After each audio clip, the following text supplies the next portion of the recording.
Hello everyone, and good morning, good afternoon, or good evening. So, it's been a while na hindi ako nag-video or gumawa ng videos kasi nagkasakit ako. And right now, medyo okay na siya kasi last weekend, today is Wednesday, but last weekend talagang naghihina ako. And nag-self-medication lang ako. Supposed to be, pupunta ako sa aking doktor. Pero sabi ko, kailangan ko munang itry sa sarili ko kasi may mga gamot din naman ako. Yung previous ako nagkasakit, may gamot din ako na sa doktor na binigay nila. Actually, it's just parang vitamins na pampalakas ng resistensya or immune system. So, yun lang yung tinake ko, and isang parang sa atin ata ano yan siya, Biogesic sa Pilipinas, pero dito is Dulipran.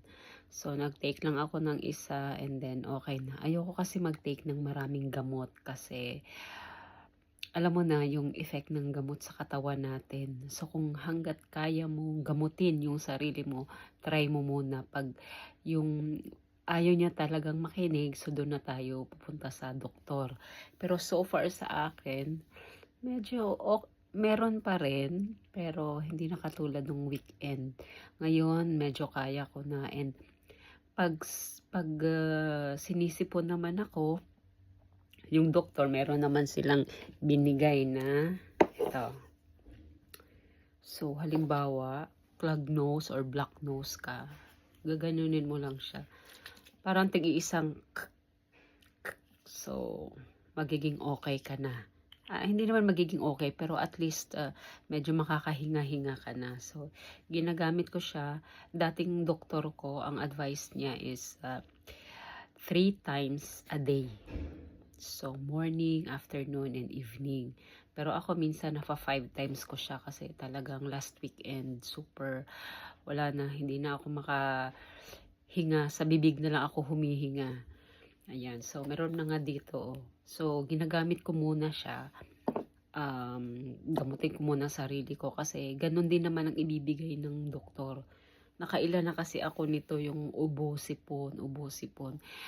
Masyadong ngayon, uso kasi maulan, malamig dito. And isa pa din sa gamot na binibigay sa akin is yung zinc. Ito, lagi itong binibigay sa akin kasi ano to siya pampalakas ng resistensya mo.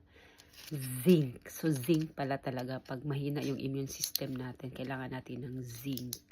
So, tinitake ko naman siya at least twice a day.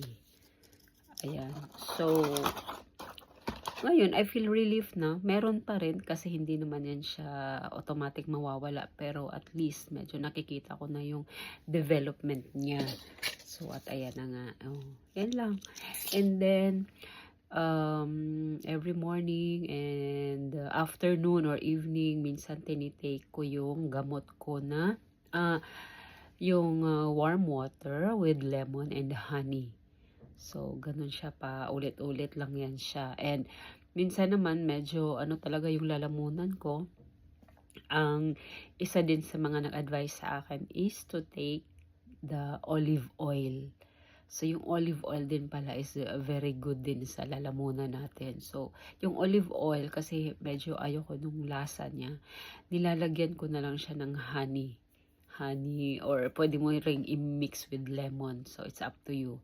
At least para lang yun siya, vitamin C para sa ating, kasi kahit anong supplements or kahit ano pa yung mga na pagkain mo, kinakain mo para maiwas ka sa sakit, pero talagang magkakaroon ka. And ako, I'm so glad na hindi ako, normally dati, almost every month nagkakasakit ako kasi nga malamig ang panahon dito. Parang mabilis lang akong nagkakasakit. And then last year, nung parating na ang winter. So ayan na, sabi ko ayan na naman, magkakasakit na naman ako nito buwan-buwan. Meron pa niyan parang 2 months, punta ako sa doktor. Parang na-shock siya na last month lang binigyan kita ng gamot. Ano yun, yung antiviral, antibacterial ba yun? Na gamot. Tapos ngayon meron na naman. So, the next month na pagbalik ko, ang binigay niya na lang sa akin is vitamin. Sabi niya, ito mag-vitamins ka na lang. So, binigay niya sa akin vitamin D, zinc, and yun lang. Then Dolipran. Yeah, Dolipran. Lagi yan, Dolipran na yan. So, binalik ko na doon. So, ako kahit pa hindi naman ako nagmi-maintain lagi ng vitamin C.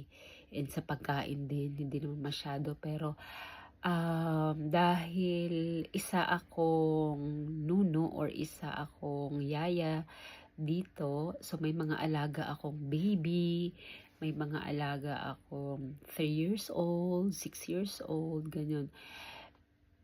Puro may sakit din sila, yung mga bata. Sinasabi nga nila, minsan yung mga bata, carrier sila. So, very prone din sila pag sa ganyan, sila yung mag-spread ng virus sa atin, sa ganyan. So, feeling ko sa kanila ko din nakuha at the same time, sa weather na din. So, ganun lang, kailangan talaga na may gamot ka. And isa sa mga friend ko na nagkasakit na halos almost 1 week hindi rin siya nagtrabaho dahil nagkasakit siya. Pumunta siya sa doktor and dahil wala siya yung card na sinasabi naming medical card or aid medical dito. Wala siya nun. So, kailangan niyang magbayad ng doktor and magbayad din ng mga gamot. Ako kasi libre. Kasi meron ako yung aid medical. Nakakuha pa ako last year. So, I don't know kung makakuha pa ako this year. Every year kasi meron yan. Magre-renew ka.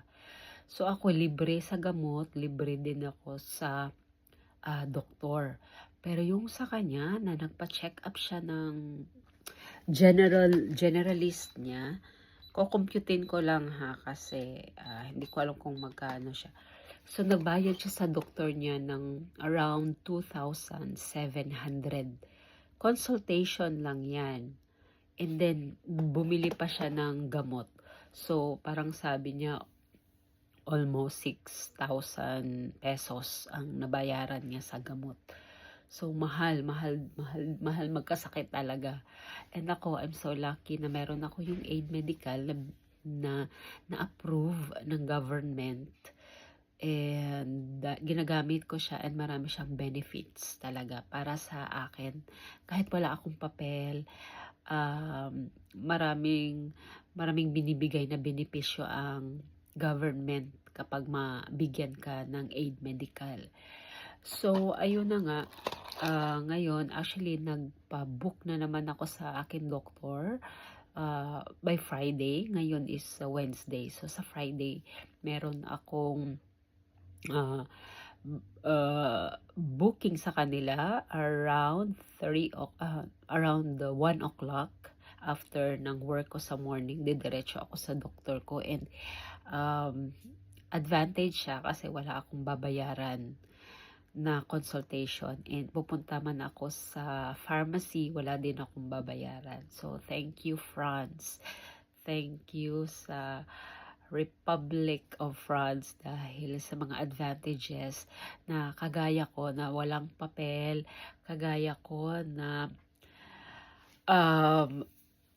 illegal na nagtatrabaho dito pero maraming benepisyong binibigay ng France. So, isa na nga yan, pag nagkakasakit ang tao dito is may libreng gamot. Pero dapat na-approve ka nun kasi kung hindi, talagang magbabayad ka, wala kang choice. So, ang hirap magkasakit. Kahit ubo at sipon lang yan, huwag nating maliitin yan dahil virus pa rin yan. So, ayan, ayun na nga. Ngayon, papunta ako sa Philippine Embassy ng Paris. And tingnan natin kung, dahil sayang, free kasi ako ng morning. Free ako today. And supposed to be pupunta ako ng doktor pero hindi ako nakakuha ng rendezvous, ng appointment.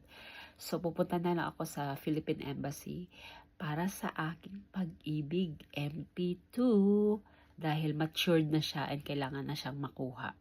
So kailangan daw pupunta sa consulate dito. And that's all for now. Thank you so much and sana get well soon, Hazel. Get well soon din. Kung sino man mga nagkasakit dyan, ingat kayo lagi. Bye for now.